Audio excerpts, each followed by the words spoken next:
was paired. Bronchial wash was taken, ball taken from the right upper lobe and middle lobe because the extent of the disease was mainly in those segment only. Apart from that, a TBLB was taken from the right lower lobe basal segment. No interbronchial growth, stenosis, or any abnormality was noted, right? So based on what we have so far, our differentials are well organizing pneumonia, PAP, silicosis, eosinophilomia, malignancy. Right? PAP is the basic like what we see in the crazy paving appearance. Not necessarily in all cases we will see that.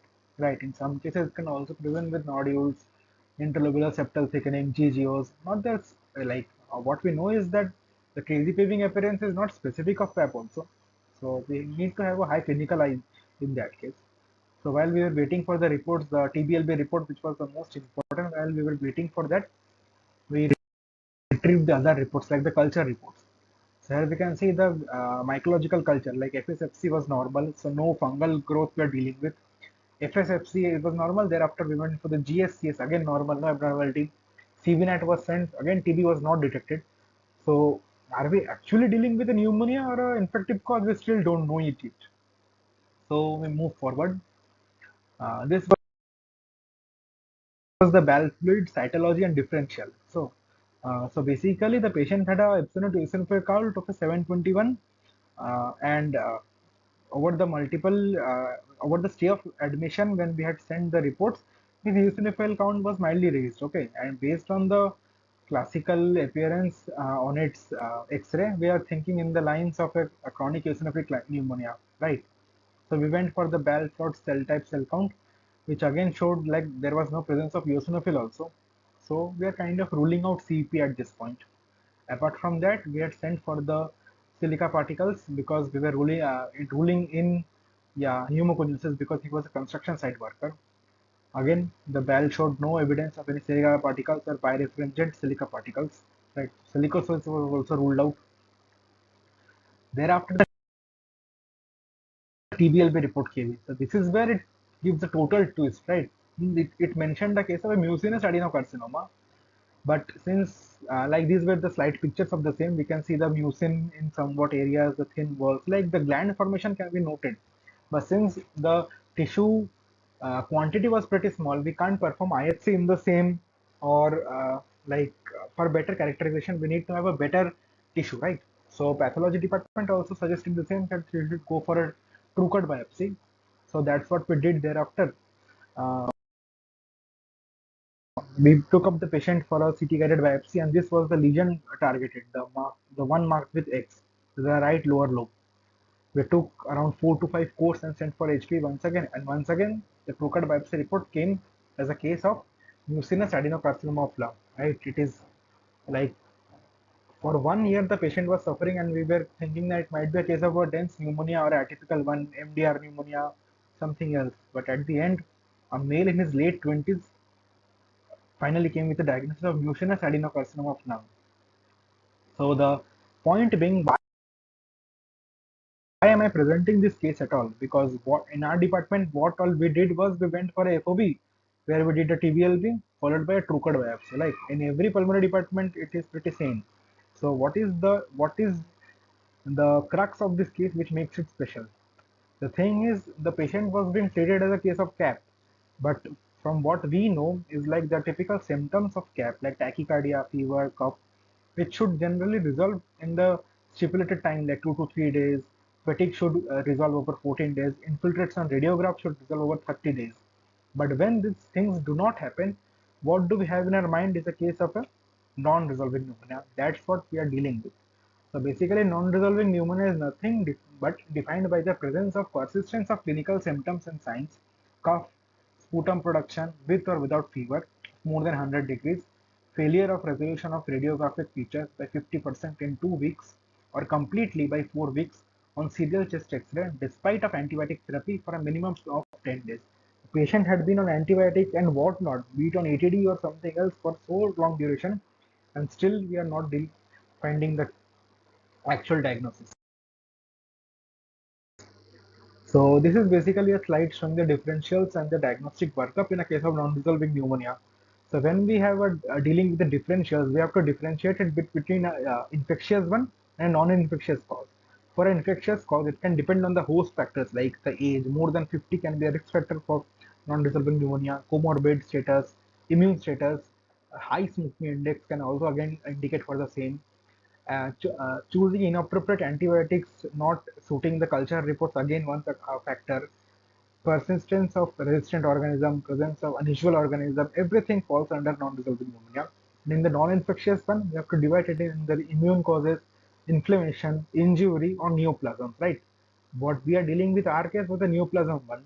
The other causes can be CTD, like I had discussed in the vasculitis, can be a vaginal, struck strokes, ILD, TAP, DAH, BOOP, AEP and CEP, EBP, whatnot. Like the differential stress is pretty large. And we are dealing when we are dealing with a diagnostic workup, the first thing that we should do is we should review the history of the patient, question the patient party or the patient about the timeline of the events. We should again perform the culture reports, CT, X-ray, and everything. And thereafter, if still we are not reaching the diagnosis, we have to go for a bronchoscopy followed by a TBLB or a EBUS guided FNA or a CT guided FNA. Like we have to go inside and get invasive to get the diagnosis. But initially, we have to review the history, clinical examination, blood, cultures, and CT. Radiology, clinical, and the blood investigation from the initial investigation, and thereafter we move towards the FOB. So the thing is the relative ease and low risk of bronchoscopy makes this the primary diagnostic procedure to obtain specimen from patients with a wide spectrum of possible infectious and non-infectious etiologies. Objective data suggests that the bronchoscopy with BAL and TBLB can successfully diagnose approximately 90% of patients who eventually have a specific diagnosis established. Right. Under bronchoscopy, we take these samples like PSB, like protected specimen brush, BAL, and TBLB. These form the main basic crux. Apart from that, we can also go for a CT guided FNA. Like in our case, we went for a biopsy after the initial TBLB report was noted, right?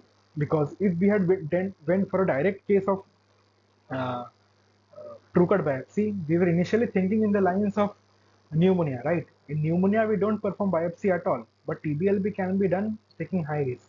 Only after the TBLB report came as a mucinous adenosphere, then we went for a true cut biopsy because we know the invasiveness and the risk of mortality is high with CD guided biopsy over FOB.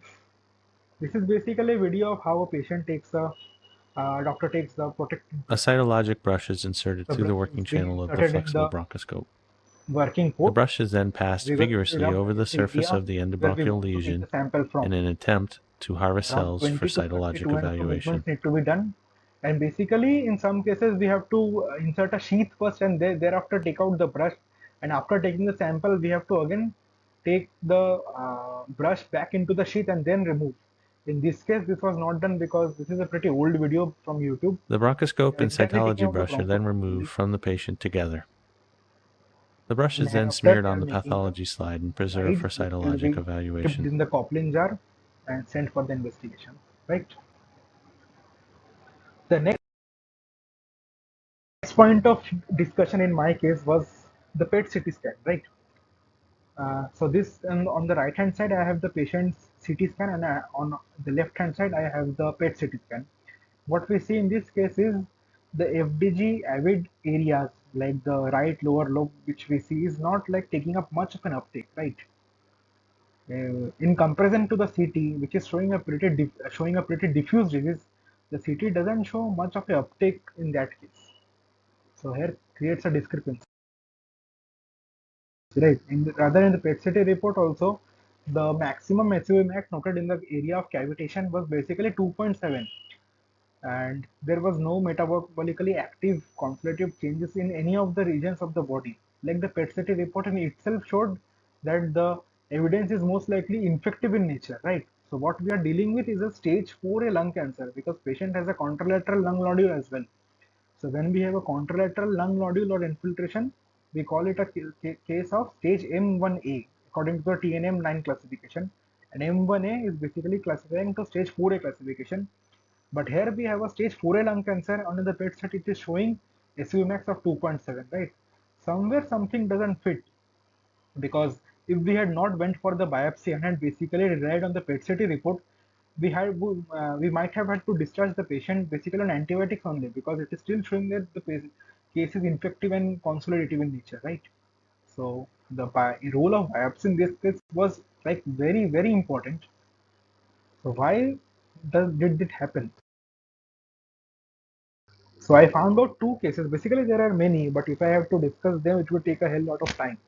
So the case on the upper hand, basically not a case. These are basically two articles from the net.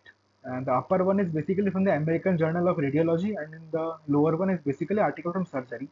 Both of them have shared the same thing. That is, the FDG revealed mucinous carcinoma in only 13, like of 22 patients, resulting in unusually high percentage of false negative result in the radiology journal. And in the surgery also, we found that it was concluded that the sensitivity of PET-CT for mucinous adenocarcinoma metastasis was inferior to that of non-mucinous adenocarcinoma. Thus, this is pretty a significant finding because we don't have to rely on that. So what actually causes this? Basically, there are three factors. The first one was low cellularity. The tumor consists largely of mucin, like the gelatinous fluid, rather than the dense tumor cells, meaning there are fewer active cells taking up the FDG tracer, right? What we saw in the HRCT was there was a dense lesion over bilateral lung field, but the dense lesion was actually not due to the high tumor burden. It was because of the high mucin load of the tumor, right?